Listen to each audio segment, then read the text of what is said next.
নমস্কার বন্ধুরা, আমি বিশ্বজিৎ। দেখো, ডব্লিউবিপিডিসিএল রিক্রুটমেন্টের অলরেডি এক্সাম ডেট ডিক্লেয়ার হয়ে গেছে এবং হাতে সময় তো নেই বললেই চলে। 5-7 দিন সময় হাতে আছে। তো সেখানে দেখো, বেঙ্গলির কিছু কোশ্চেন আমি আজকে তোমাদের জন্য আপলোড করছি, যেগুলো তোমাদের পরীক্ষায় কিছুটা হলেও সাহায্য হবে। বা এই টাইপের কোশ্চেন তোমরা কিন্তু বাড়িতে দেখতে পারো, বা তোমরা এই টাইপের কোশ্চেন পড়তে পারো।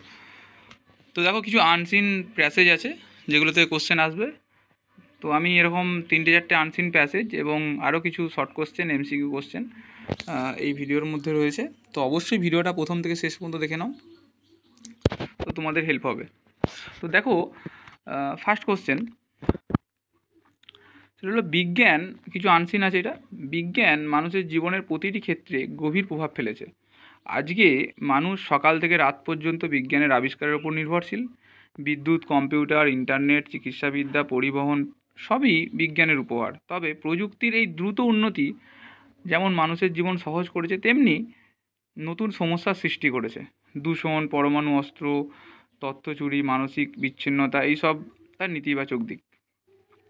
বিজ্ঞানকে তার তাই মানব কল্যাণের উদ্দেশ্যে ব্যবহার করাই মানুষের প্রকৃত দায়িত্ব। কারণ বিজ্ঞান নিজে ভালো বা মন্দ নয়, এটি নির্ভর করে মানুষের ব্যবহার পদ্ধতির ওপর। তো এই আনসিন প্যাসেজের ওপর কিছু কোশ্চেন তোমাদের থাকবে, এই টাইপের আনসিন কিছু প্যাসেজ থাকবে এবং এরপর কিছু কোশ্চেন থাকবে। তো কোশ্চেনগুলো আমরা একটু দেখে নিই। সেটা হলো, ফার্স্ট কোশ্চেন বলছে, বিজ্ঞানের আবিষ্কারগুলির মধ্যে নিচের কোনটি উল্লেখ করা হয়েছে? তো এখানে বিদ্যুৎ ও কম্পিউটার হবে অ্যান্সার। নেক্সট কোশ্চেন, প্রযুক্তির উন্নতি মানুষের জীবনে কি করেছে? মানুষের জীবনকে সহজ করেছে। নেক্সট কোশ্চেন, নিচের কোনটি প্রযুক্তির নেতিবাচক দিক নয়? শিক্ষা বৃদ্ধি, এটা নেতিবাচক কিন্তু দিক নয়। নেক্সট কোশ্চেন, বিজ্ঞানের ব্যবহার কিভাবে হওয়া উচিত? মানব কল্যাণের উদ্দেশ্যে হওয়া উচিত। নেক্সট কোশ্চেন, লেখকের মতে বিজ্ঞান ভালো না মন্দ, এর ওপর কি নির্ভর করে? মানুষের ব্যবহার পদ্ধতির ওপর নির্ভর করে।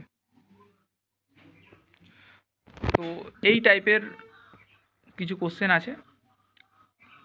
তো তোমরা যারা চ্যানেলে আসো তারা অবশ্যই প্রথম থেকে শেষ পর্যন্ত ভিডিওটা দেখে নাও। যদি ভালো লাগে অবশ্যই কিন্তু একটা সাবস্ক্রাইব করে নিও এবং অবশ্যই বন্ধুদেরকে শেয়ার করতে ভুলো না এবং অবশ্যই লাইক করে দিও। দেখো, নেক্সট একটা আনসিন আমি পড়ছি, শেষ পর্যন্ত দেখো। অনেকগুলো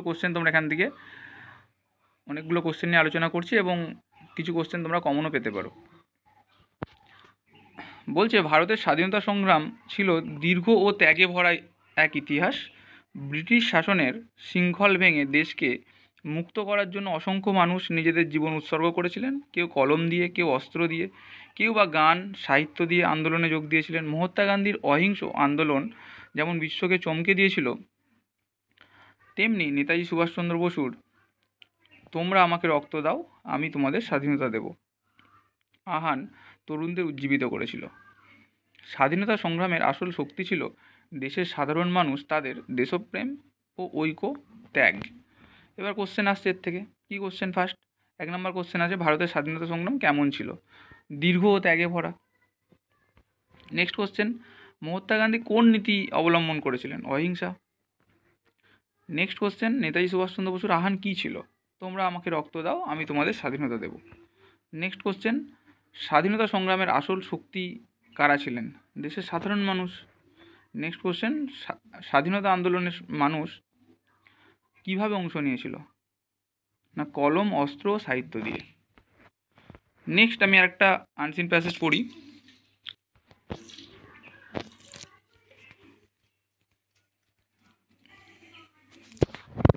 বলছে, ভারতের প্রাণ গ্রামেই বাস করে। গ্রামীণ মানুষ প্রকৃতির সঙ্গে নিবিড়ভাবে যুক্ত। ভোরবেলা সূর্যের আলো পড়তেই তারা মাঠে যায়, কাজ শুরু করে এবং কৃষিকাজ, পশুপালন, হস্তশিল্প সবই তাদের জীবিকার অংশ। যদিও আধুনিকতার প্রভাব গ্রামীণ জীবনে কিছু পরিবর্তন এসেছে, তবুও গ্রামের মানুষ এখনও সহজ সরল জীবনযাপন করে এবং তাদের পারস্পরিক সহানুভূতি, সহযোগিতা ও মিলিত প্রচেষ্টা সমাজকে দৃঢ় করে তোলে। এবং শহরের মানুষ যখন ব্যক্তি স্বার্থে ব্যস্ত, তখন গ্রামের মানুষ এখনও সম্মিলিত জীবনের সৌন্দর্য বজায় রেখেছে।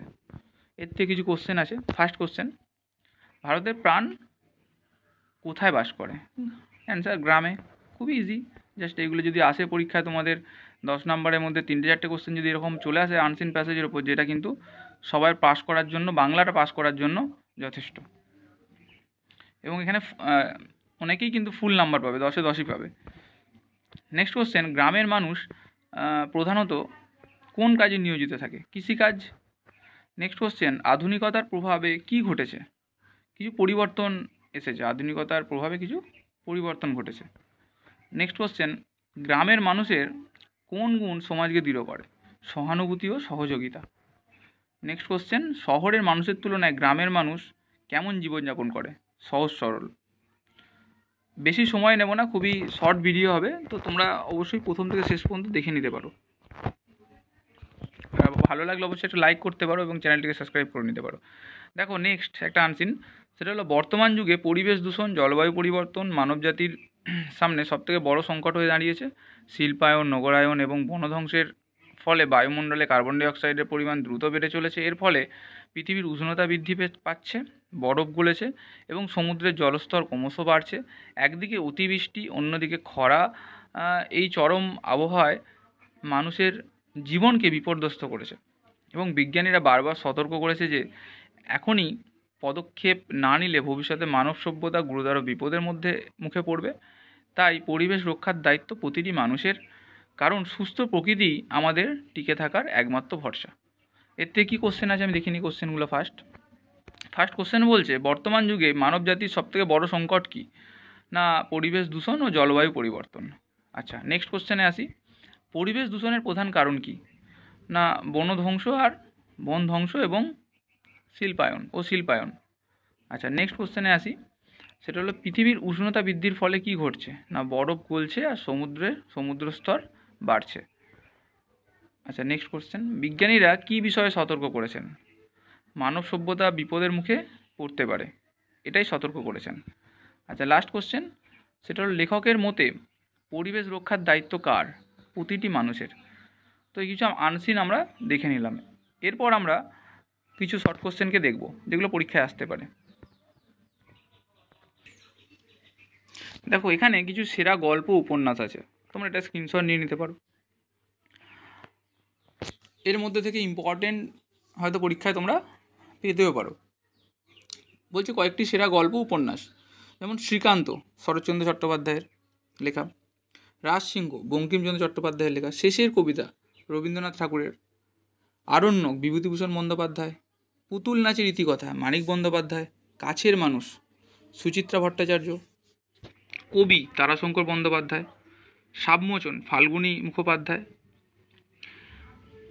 এখানে আরও কিছু ইম্পর্টেন্ট, সেটা হলো চাঁদের পাহাড় বিভূতিভূষণ বন্দ্যোপাধ্যায়, পথের পাঁচালী বিভূতিভূষণ বন্দ্যোপাধ্যায়, টেনিদা সমগ্র নারায়ণ গঙ্গোপাধ্যায়, সেই সময় সুনীল গঙ্গোপাধ্যায় এবং ব্যোমকেশ সমগ্র শরদিন্দু বন্দ্যোপাধ্যায়, প্রথম আলো সুনীল গঙ্গোপাধ্যায়।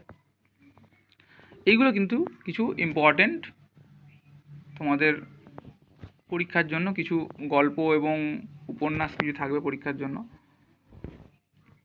তো নেক্সট যদি বলি কিছু উপন্যাস, যেমন গোরা রবীন্দ্রনাথ ঠাকুরের লেখা, চোখের বালি রবীন্দ্রনাথ ঠাকুর, ঘরে বাইরে রবীন্দ্রনাথ ঠাকুরের লেখা, মৃত্যুঞ্জয় নজরুল ইসলামের, পথের দাবি শরৎচন্দ্র চট্টোপাধ্যায়, দেবদাস শরৎচন্দ্র চট্টোপাধ্যায়ের, পরিণীতা শরৎচন্দ্র চট্টোপাধ্যায়, পথের পাঁচালী বিভূতিভূষণ বন্দ্যোপাধ্যায়, চাঁদের পাহাড়ও বিভূতিভূষণ বন্দ্যোপাধ্যায়, গণদেবতা তারাশঙ্কর বন্দ্যোপাধ্যায়, আনন্দমঠ বঙ্কিমচন্দ্র চট্টোপাধ্যায়, পদ্মা নদীর মাঝি মানিক বন্দ্যোপাধ্যায়। এইগুলো কিছু ইম্পর্টেন্ট, তোমরা দেখতে পারো বা একবার স্ক্রিনশট নিয়ে নিতে পারো। ঠিক আছে, আরও কিছু উপন্যাস লেখকের নাম আমি যদি বলি, ঠিক আছে, যেমন বঙ্কিমচন্দ্র চট্টোপাধ্যায়ের দুর্গেশ নন্দিনী, কৃষ্ণকান্তের উইল, আনন্দমঠ, দেবী চৌধুরানী, এবং এর সালও দেয়া রয়েছে, তোমরা দেখে নিতে পারো। নেক্সট রবীন্দ্রনাথ ঠাকুরের যদি বলি, নৌকাডুবি, গোরা, ঘরে বাইরে, চতুরঙ্গ, শেষের কবিতা। নেক্সট আমি শরৎচন্দ্র চট্টোপাধ্যায়ের যদি কথা বলি, বরদিদি, বিরাজ বউ, পরিণীতা, মেজদিদি, হ্যাঁ, কাশীনাথ, শেষ প্রশ্ন ইত্যাদি। আমি বিভূতিভূষণ বন্দ্যোপাধ্যায়ের যদি কথা বলি উপন্যাস, তো পথের পাঁচালী, অপরাজিতা, আরণ্যক, দৃষ্টিপ্রদীপ, ইছামতি ইত্যাদি। তারাশঙ্কর বন্দ্যোপাধ্যায়ের যদি কথা বলি, ধাত্রীদেবতা, গণদেবতা, হাঁসুলি বাঁকের উপকথা, জলসাঘর, পঞ্চগ্রাম। আর মানিক বন্দ্যোপাধ্যায়ের যদি কথা বলি, পদ্মা নদীর মাঝি, পুতুল নাচের ইতিকথা, শহরতলি ইত্যাদি। তো তোমরা এটা দেখতে পারো। তো নেক্সট কিছু সিনেমার নাম এবং কিছু পরিচালকের নামও এখানে রয়েছে, তো তোমরা এটা দেখতে পারো। যেমন পথের পাঁচালী, সত্যজিৎ রায়, ইম্পর্টেন্ট। তো অযান্ত্রিক, ঋত্বিক ঘটক। তো এই টাইপের তোমরা স্ক্রিনশট নিয়ে নিতে পারো এবং এগুলো তোমরা দেখতে পারো। জাস্ট কিছু ইম্পর্ট্যান্ট দিলাম। আর একটা ভিডিও করব বেঙ্গলির ওপর, তো সেখানেও কিছু ইম্পর্ট্যান্ট টপিক দেখে যেগুলো পরীক্ষায় আসতে পারে, তো ভিডিও দিয়ে দেবো। তো যারা প্রথম থেকে শেষ পর্যন্ত দেখলে তারা ভিডিওটা কেমন লেগেছে অবশ্যই কমেন্ট করতে ভুলো না। আর যদি ভালো লাগে একটা লাইক করো এবং অবশ্যই শেয়ার করে দিও। আর পারলে চ্যানেলটিকে সাবস্ক্রাইব করে নিও। থ্যাংক ইউ শেষ পর্যন্ত দেখার জন্য।